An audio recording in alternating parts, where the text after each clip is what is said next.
100 years ago, long before television and mass tourism, there was only one way to see the world. Huge fairs were staged in every great city, bringing the world to the public. From Italian gondolas to African elephants. But it wasn't just animals and objects that were exhibited. Live human beings were put on display. These were human zoos.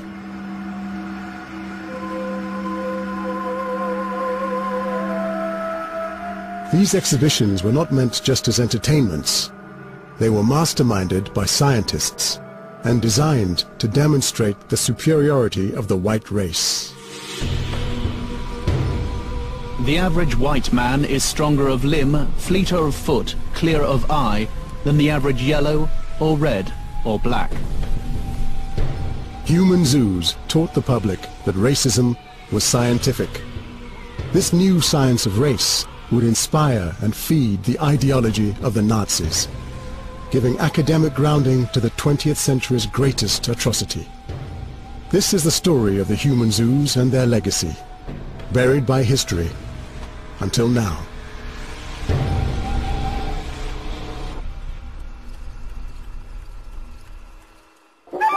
Almost nothing is known about the people who were put in human zoos, but one man's story can be pieced together. His name was Ota Benga. He was a pygmy from the Congo. Ota Benga would pass through the hands of 4 of America's leading scientists: the anthropologist William McGee, the zoologist William Temple Hornaday, and Madison Grant, America's greatest racist and the author of Hitler's favorite book. But Ota Benga's journey to the human zoo would begin with the explorer Samuel Phillips Werner.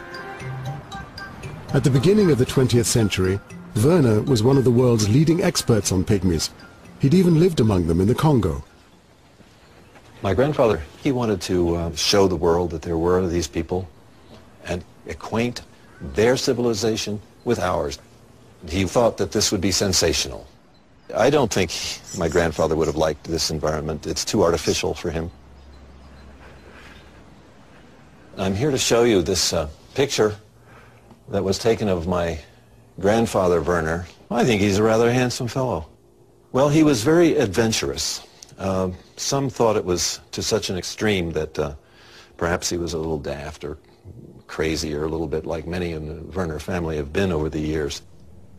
He saw the pygmies as people who were very close to nature and had a wonderful knowledge of who ate what and how they could cure diseases with various concoctions and how to poison an elephant. You realize a single pygmy could bring down an entire bull elephant single-handedly. I don't think that any of us could do that.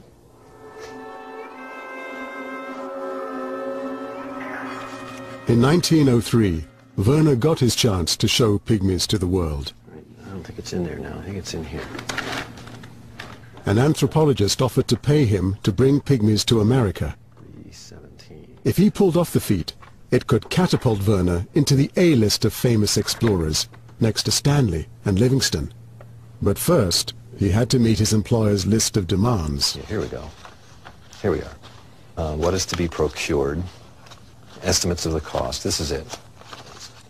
1 pygmy patriarch or chief, 1 adult woman, preferably his wife, 1 adult man, preferably his son, 1 adult woman, the wife of the last or daughter of the first, 1 female youth unmarried, 1 female youth unmarried not nearly related to the last, 2 infants of women in the expedition, a priestess and a priest, or medicine doctors, preferably old. All of the above 12 to be pygmies. Oh, that's quite a list. Werner was actually thinking he could do this. But Werner's amazing adventure was not unique. A century ago, before we could travel the world as tourists, the only way we could witness how other races lived was to visit an ethnic show, or human zoo, with live specimens that explorers had brought back for our entertainment. talking about millions of people going to see these shows when they're at their peak in terms of scale, in terms of cost, in terms of the amount of investment that's going into them. Human zoos were such a big draw that every major city had to stage one. Some of the most spectacular were in Paris, Chicago, Hamburg, and London. In 1924, King George V and Queen Mary inspected the live exhibits at the British Empire exhibition at Wembley. Everyone wanted to be in on the act. Sometimes it's missionary people and they're putting on the shows to raise funds for missionary activity. Sometimes it's very much entrepreneurs taking advantage, being able to import people and just make a bit of money. Sometimes it's anthropologists and they claim it's for scientific reasons. So there's absolutely no doubt that there is such a thing as race, and there's absolutely no shame or reluctance to talk about race. And the exhibits became ever more extravagant. Eventually, explorers' tales were brought to life by recreating entire villages. Originally, often you just get, for example, a show within a local theatre and you go along for a couple of hours. Whereas by the later 19th century, you can often have hundreds, if not a couple of thousand people on a single site eating, and they're constantly on display. One of the most popular British exhibitions was held in 1899. It was called Savage South Africa. The natives were so keenly awaited that they were asked to perform to the crowds as soon as they stepped off the boat at Southampton docks. By the time they made it to Earl's Court Exhibition Centre in London, their ringmasters were making them restage great battles from across the empire. So, for example, one thing that they do is reconstruct a raid by Africans during the Matabele Wars. And there's actually a film of this, and it's some of the earliest footage of Africans on film. And you've got the Dutchmen lined up, and you've got the Africans coming in and kind of seeming to attack them, and it's very, very much in the vein of spectacular visual entertainment. In the end, the show proved almost too popular. Savage South Africa causes quite a stir because at one point women are banned from going into Earl's Court because they've supposedly been touching the natives. Scientists were also desperate to get their hands on the natives. At the end of the 19th century, academics were only just beginning to study humankind in scientific terms. This new science of anthropology saw human zoos as an opportunity to investigate humanity close up. Living labs where they could study all of the races in one place. One of the first American anthropologists spotted the potential of human zoos and set his sights on building the biggest and most popular human zoo ever, with more human specimens than any other. His name was William McGee. McGee always had to do everything bigger, more showy, and just in your face, I am the best. He was a stubborn, ambitious individual, but he was also one of the greatest and most well-known scientists of the last century. McGee's human zoo would be more than spectacular public entertainment. McGee had a point to prove to the public. Those who know the races realize that the average white man is stronger of limb, fleeter of foot, clearer of eye, and far more enduring of body under stress of labor and hardship than the average yellow or red or black, despite the special proficiency along a few narrow lines sometimes displayed by the lower types and drawn large in travelers' tales. What he wanted to do in St. Louis was show people how human beings had developed and how human cultures and races had developed. He decided to bring the extreme. He wanted to get the tallest people in the world, and he thought they were people from Patagonia, which is down at the tip of South America, okay? Since there was the tallest people in the world, he wanted the smallest people in the world. So he went over, he sent an expedition over to the Belgian Congo in that area to get pygmies. He wanted the Ainu, who were up in this island north of Japan, supposedly the hairiest people in the world. He also wanted what he considered the most primitive American Indian group, which was the Cocopah in Mexico. McGee wanted the Eskimo, people from South Africa. Logistically, it was a nightmare. The biggest nightmare belonged to McGee's special agent, the explorer and pygmy expert Samuel Phillips Werner. To bring back pygmies for McGee, he had to embark on a daredevil trip into the heart of Africa.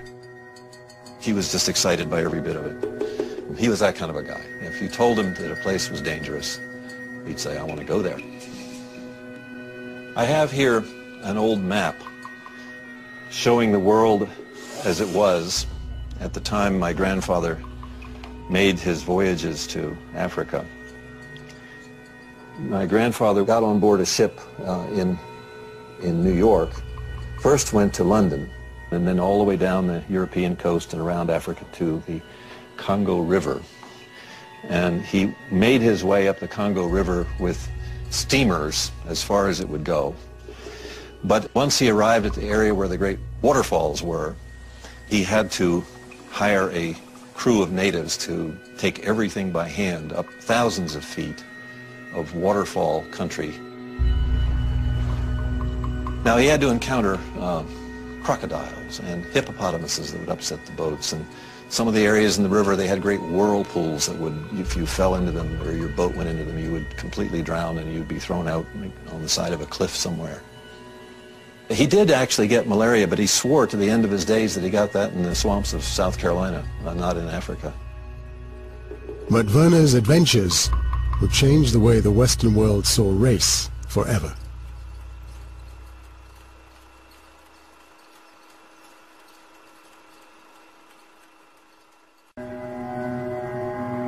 In 1904, the anthropologist William McGee was putting the finishing touches to his human zoo. It was designed to be one of the largest scientific experiments ever undertaken. But before it had even begun, McGee was sure of the conclusion. It was designed to prove to the public that there was a hierarchy of races, with the white man at the top and everyone else beneath.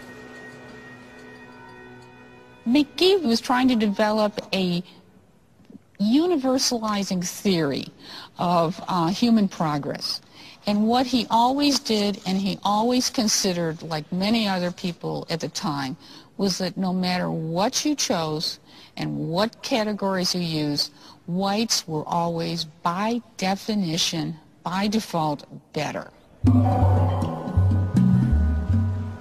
He thought that whites had progressed and that other groups were stuck in the past, in a sense, and hadn't developed as much as white civilization. McGee took Darwin's theory of evolution and bastardized it, creating a theory to explain the physical differences between races. Darwin saw humankind as one single species. McGee saw each race as a different stage in man's evolution, from the pygmy at the bottom towards the white man at the top.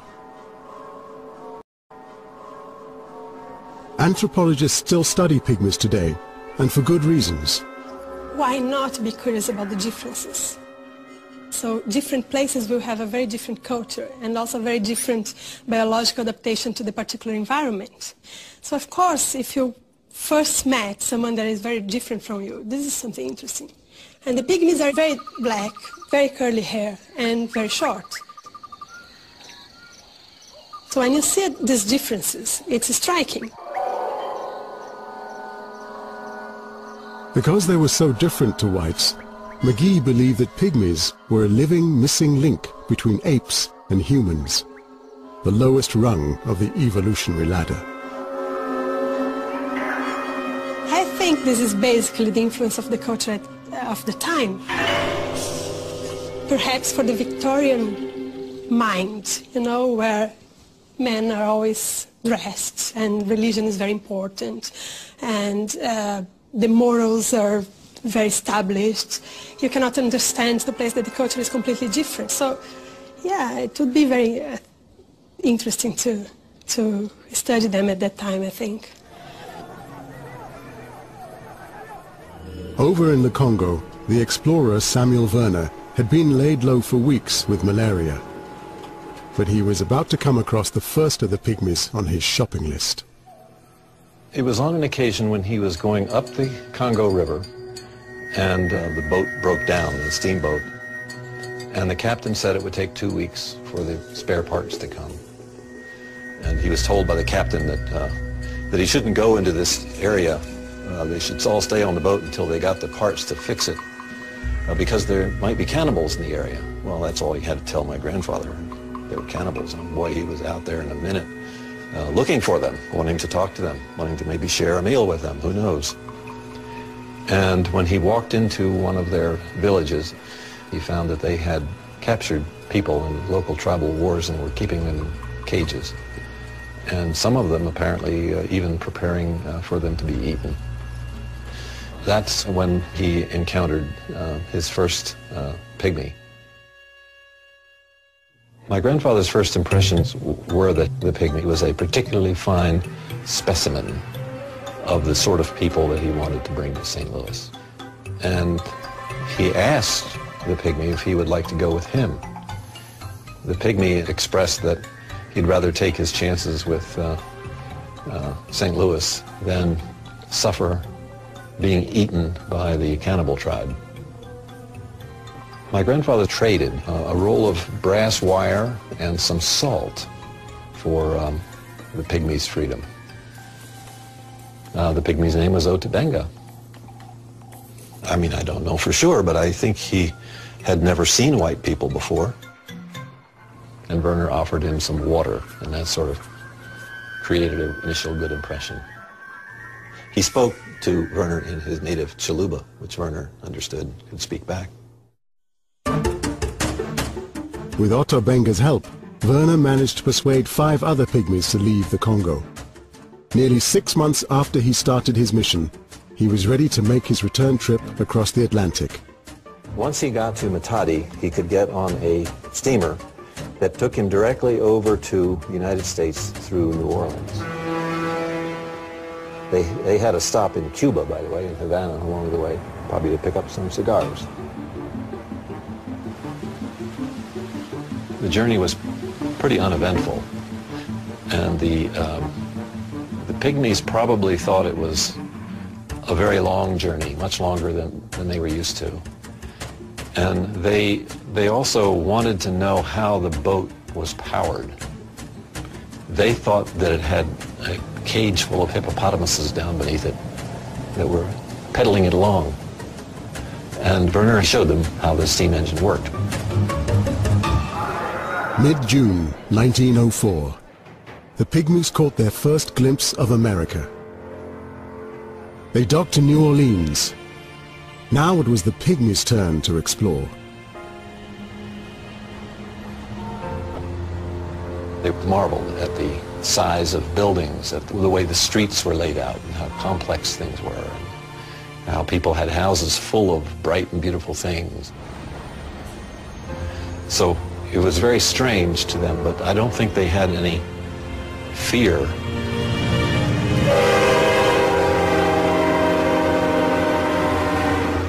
While Werner recovered from his malaria, he sent the pygmies to St. Louis by rail. Of course, that too was an amazing thing for them to be on a railroad train. In St. Louis, the pygmies would be the anthropologist William McGee's most important example of an inferior race.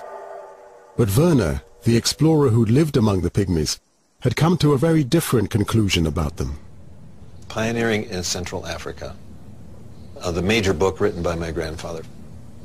Let me look in the index, on the chapter on pygmies in here. Of one fact, my experience and observation completely convince me that these pygmies are human beings in every sense of the word. He lived among them, and so he knew about them. McGee's Human Zoo was to be the centerpiece of a giant international exhibition, the St. Louis World's Fair. Since 1851, world fairs had been held across the globe to celebrate human progress. They showed off the latest in culture and new inventions. In St. Louis, the first ice cream cone and Dr. Pepper soft drink were unveiled to the world. The fair would last 7 months, but today there's almost no trace left of this extravaganza. Well, we would be about at the center point of our fabulous fair right here. We would be standing right next to Festival Hall, which was the huge auditorium with the huge dome larger than St. Peter's in Rome. People would come here and just take in the lovely view. And then below us is the Grand Basin. That would have been dotted with all sorts of gondolas, swan boats. Little lagoons would go off to the side to some of the other palaces. You could go around the fair on a donkey. There were even people on a giant turtle. There was an Irish village, Tyrolean Alps. Actually, they were artificial mountains that were constructed in the background. 20 million people visited our fair, so every day there would be hundreds of thousands of people here.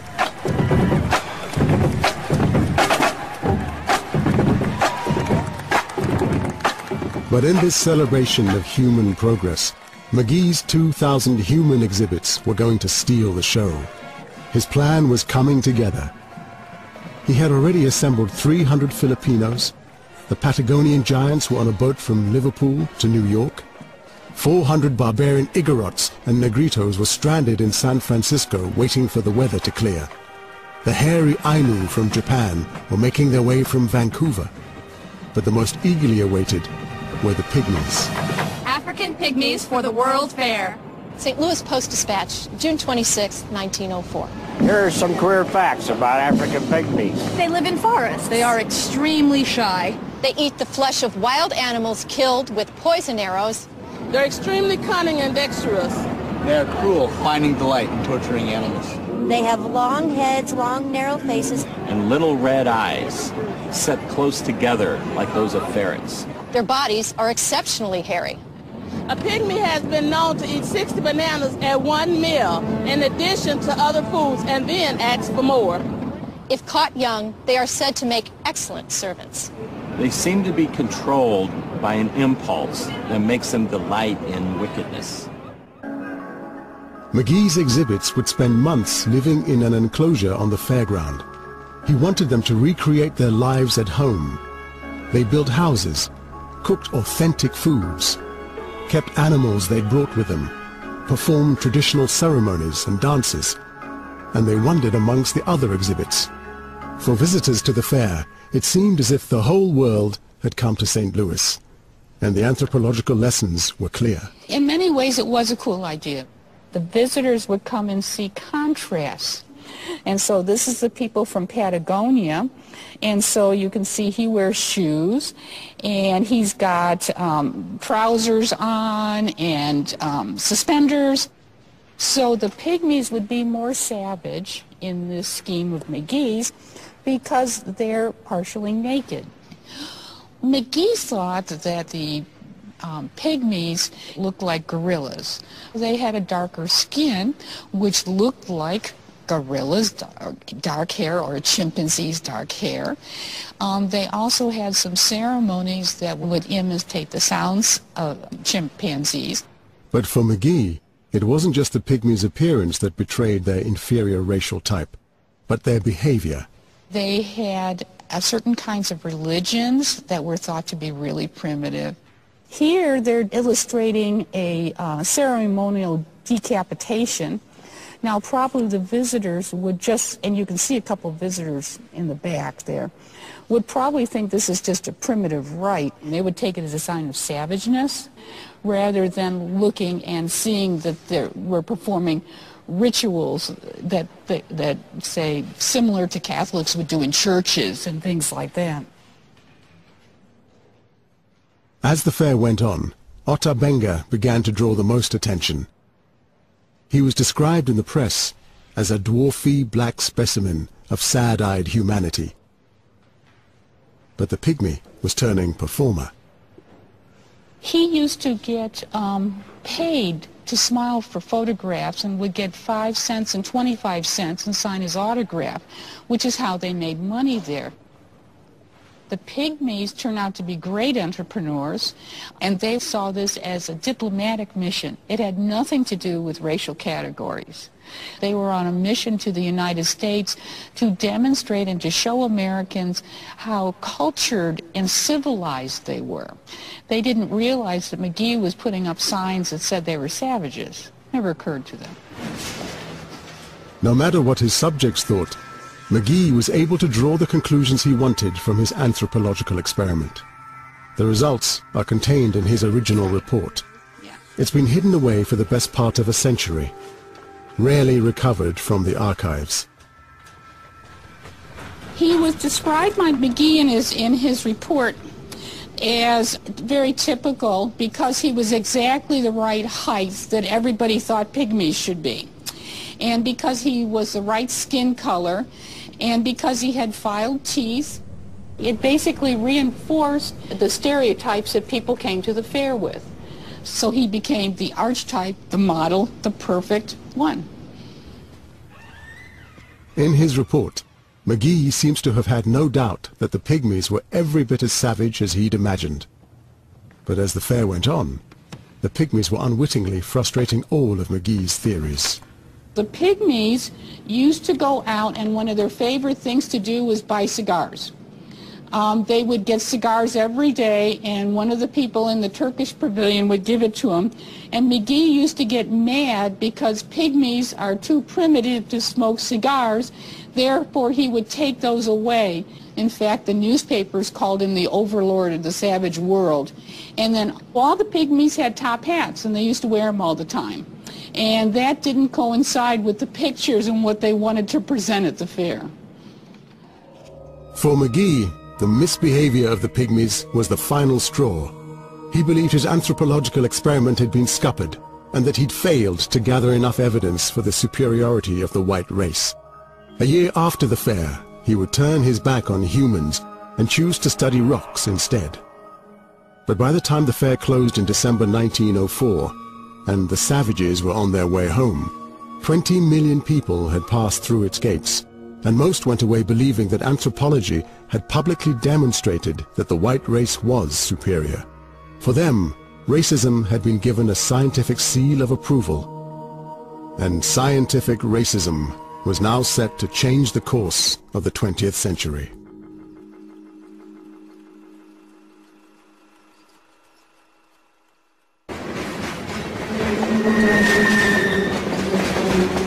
For almost a year, Ota Benga and the other Pygmies had lived in America, exhibits in a human zoo.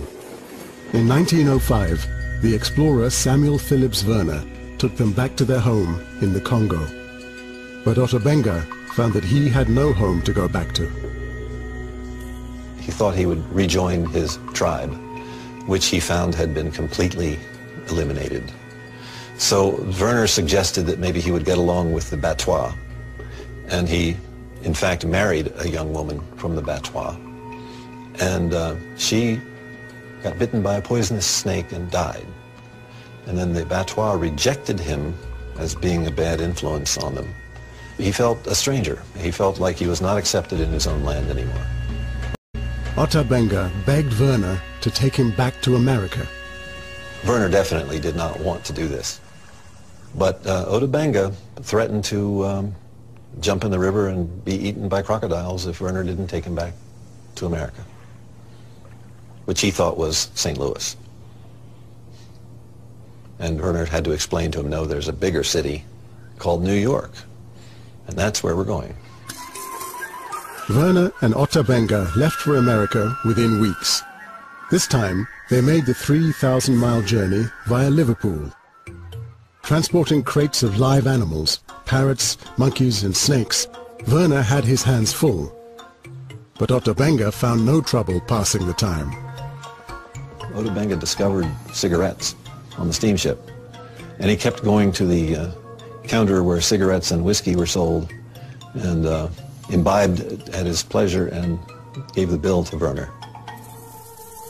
But Werner's hoard of African artifacts failed to sell in New York, and he had to head to the south to ask his relatives for money. But Ota Benga seemed to be settling into life in the city. He was amazed at the height of the buildings. He was amazed at all the things that we're amazed about New York.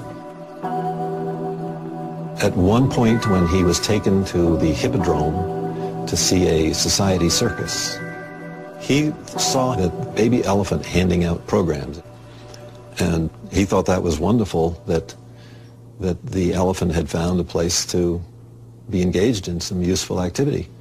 And he started talking to the elephant. And the crowd was amazed that he could actually get the elephant to do things, which astounds me even to this day. Ota Benga imagined that he'd also be able to make a go of it in New York. Werner arranged accommodation for him in the American Museum of Natural History, where he thought Ota Benga would at least be safe. I think my grandfather saw Ota Benga living a life as a performer, if you will. Perhaps that's not the best life in the world, but at least it's better than being eaten alive in Africa. But almost as soon as Werner left New York, other people began making plans for the pygmy. While living at the museum, Ota Benga came to the attention of William T. Hornaday, a conservationist who'd saved the American bison and was now the director of the Bronx Zoo. Hornaday offered to take Ota Benga off the museum's hands. He thought he was going to look after the zoo's elephants, but instead he was going to be put back on public display. The exhibition was that of a human being in a monkey cage. New York Times, September 9th, 1906. A human being in a monkey cage. The human being happened to be a bushman. One of a race that scientists do not rate high in the human scale. But to the average non-scientific person in the crowd of sightseers, there was something about the display that was unpleasant. It is probably a good thing that Benga doesn't think very deeply. If he did, it isn't likely that he was very proud of himself. When he woke in the morning and found himself under the same roof with the orangutans and the monkeys. For that is where he really is. On September the 8th, 1906, Hornaday put Ota Benga on display in the monkey house with a chimpanzee for a playmate. The sign read, "The Missing Link." The entire episode had been swept under the carpet, but Anne Hornaday recently discovered the story. It was her great-uncle William T. Hornaday who had arranged the exhibition. When I first heard about it, I was appalled. And I asked my father about it, and he did remember hearing about this episode, and remembered his mother being very upset about it. It was a public sensation. On a single day, 40,000 people turned up to see Ota Benga and the chimp. Bushman shares cage with Bronx Park apes. Some laugh over his antics, many are not pleased. So, you know, it's not as if this went unremarked, and it didn't go uncriticized. And I think that's important to remember, too. The exhibition lasted only 2 weeks. African-American church ministers insisted that Ota Benga be released, not because the exhibition was racist, but because they thought the pygmy should be converted to Christianity.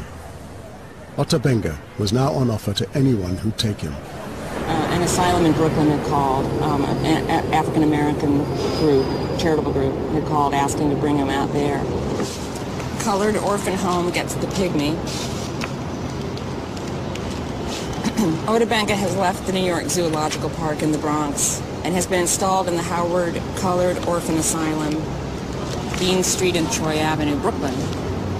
There it is hoped that by association with the colored children and their instructors, the pygmy may be civilized, so that when he goes back home, he will be able to teach his people.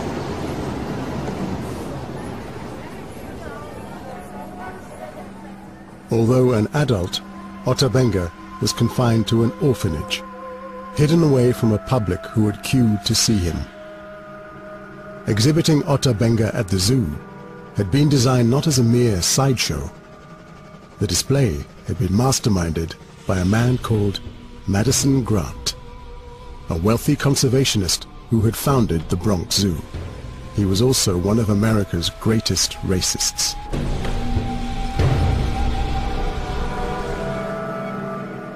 He had decided to put Otobenga on display, to educate the masses about scientific racism. When Madison Grant died in 1937, it is said that his family burned all of his papers. His remaining legacy is a book. A rigid system of selection through the elimination of those who are weak or unfit, in other words, social failures, would solve the whole question in 100 years. Race feeling may be called prejudice by those whose careers are cramped by it, but it is a natural antipathy which serves to maintain the purity of type. If the melting pot is allowed to boil without control and deliberately blind ourselves to all distinctions of race, creed, or color, the type of Native American of colonial descent will become as extinct as the Athenian in the age of Pericles and the Viking in the days of Rollo. So what is this book that you're reading? This book is The Passing of the Great Race by Madison Grant, a classic of American racist literature. The Passing of the Great Race was a bestseller when it was first published in 1916. It promoted the idea that the survival of the white master race, the Nordics as Grant called them, was threatened by the lower races, so they had to be kept apart. Although Grant was only an amateur anthropologist, he was highly influential. He was a player. He was an insider. He hobnobbed with the big scientists, and the big scientists agreed with him. This is someone who was a Yale graduate and Columbia Law School, and with the luxury of not having to work for a living because he was independently wealthy, he devoted himself full-time to early conservation, for which his work is generally admired, and early anthropology, for which of course is not admired. Grant, a eugenicist, argued that evolution should not be left to chance.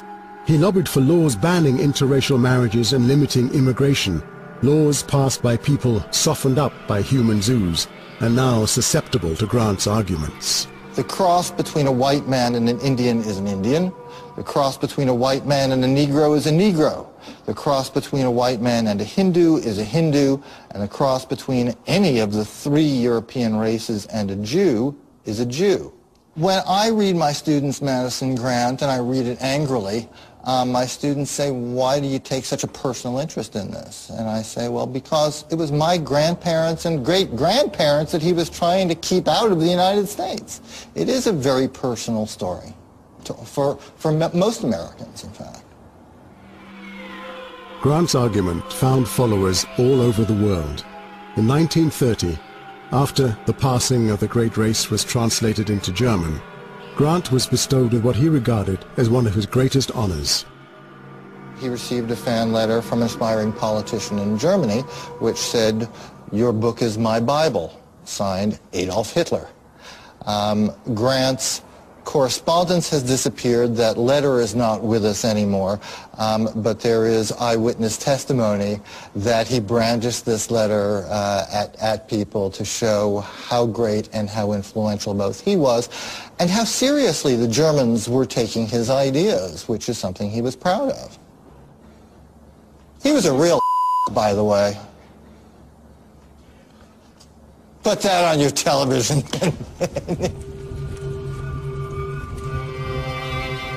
3 years after Hitler sent his letter to Madison Grant, he seized power in Germany and turned his hero's ideas into policy.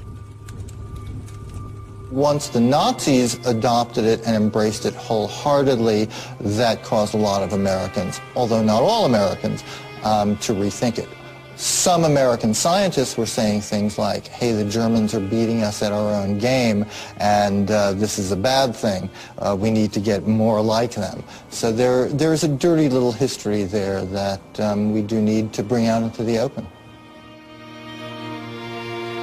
The Nazis set about using scientific racism as the foundation of the Third Reich.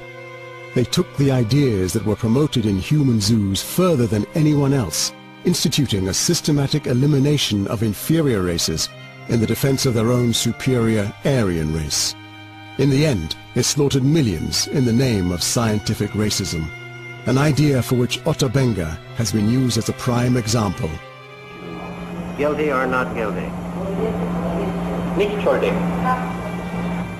In 1947, at the Nuremberg war trials, Nazi doctors named Grant and his book in their defense, arguing that the Third Reich had merely been copying American ideas. Military Tribunal 1 has found and adjudged you guilty of war crimes, crimes against humanity, and sentences you to death by hanging, and may God have mercy upon your soul. In the wake of the Holocaust, mixing race and science became taboo. The ideas of Madison Grant and the early anthropologists were buried.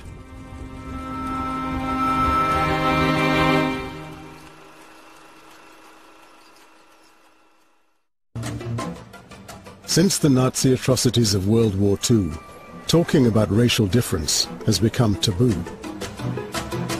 How does it make you feel talking about this stuff? Me? It's not something that particularly means much to me. We have been accustomed to race is evil and sex is dirty. Is there such a thing as race? I don't hate any races. I don't fear many races. And I think there's a difference between recognizing racial differences and fearing or hating them. I have to think a lot to kind of say what I think about it. Racism would exist whether or not races are real. There are large individual differences within a race, but I don't think I could play basketball as well as a well-trained African American, and I wonder if a well-trained African American could do plasma physics as well as I do. Isn't that racist? Yes, it's racist. I never said I wasn't a racist. There have been no human zoos since the 1940s. Today's anthropologists still study differences between humans, but reach very different conclusions. Of course, there are differences across continents. Right? If you go to Asia, it's clearly different from Africa, it's clearly different from Europe, and people vary in skin color, in hair type, in body size, in fatness, in all sorts of things. And this is related to particular adaptations to the environment. So you see that probably it's good to have dark skin if you are in a tropical country. But this is not fixed. So this doesn't make a race, right? In terms of what was implied in the past was that the different races had different cognitive capacities as well. And this is not true. People are very flexible, very intelligent, and very able to adapt. So does race exist? Or? I don't think so. No, I don't. I wouldn't call race. I would call just diversity.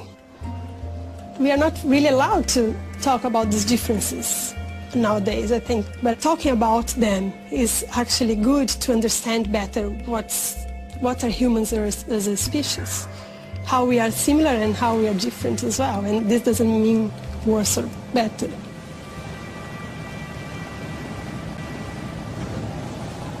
Because race became taboo after the Nazis, even 60 years on, we're still confused about what it is, unwilling to mention it, unable to tell what's racist, leaving us blind to what science could tell us about race.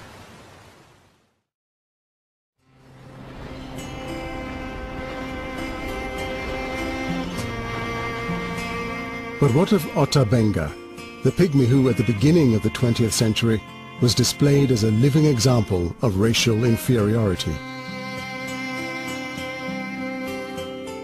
Ota Benga was kept out of the public eye for 4 years.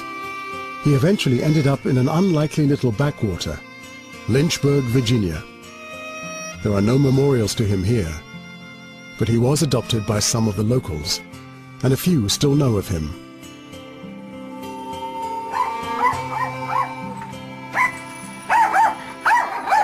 My husband, Chancellor Edward Spencer, used to speak about this strange person, Ota Benga. So So the only thing that I can tell you about Otabinga is what I have heard from my husband. He was 4 years old when he and Otabinga played. And the things that he would tell would be just what most boys would talk about, how they would hunt, how he taught them to hunt, and things of that nature. But to my knowledge, he never spoke of his homeland or anything. In Lynchburg, Otto Benga became known as Otto Bingo. He had his pointed teeth capped and attended a Baptist seminary where he started to study English. I never knew him, but from what I hear from other people talking about him, it's always very nice. It's like he was a young boy lost and in the woods. I don't think he would have ever been happy without returning to his homeland. I really don't. For the next few years, Otto Benga worked in a tobacco factory, apparently trying to save enough money to return to the Congo. I could talk on, but eventually I guess the whole world would know about this small pygmy man that never dreamed of living in a strange town like Lynchburg, Virginia. He'll be in the books, and kids will read about that there are other people who look different, but they still are human beings. But Otto Benga never did make it home. He died in Lynchburg in 1916, 10 years after he'd been on show at the Bronx Zoo. In the end, Otto Benga may have realized that he'd never be fully accepted as a human being, that he was just too different. Local records show that one night, in the barn behind the general store, he removed the caps from his teeth and then killed himself with a shotgun. Nobody knows for certain where he's buried, but local resident Laura Munson thinks she's found the likely spot, an unmarked grave at the White Rock Cemetery. Well, I just sort of accidentally found this place, and I kept seeing this cemetery on a map. I had to do some historic research on it, and so every day I'd drive around, and I couldn't find it. Finally, I stopped up here at Miss Smith's house and asked her if she knew about a cemetery out here. She said, "Oh, yes, it's in my backyard." See those 4 corner posts with the chains going from one to the other? That's where it is.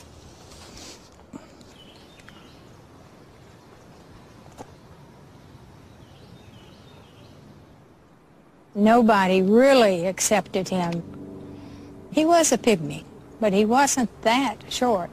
There were persons who really did try to embrace him and treat him with some dignity and some respect. But I'm sure there were others who just maybe saw him as a novelty.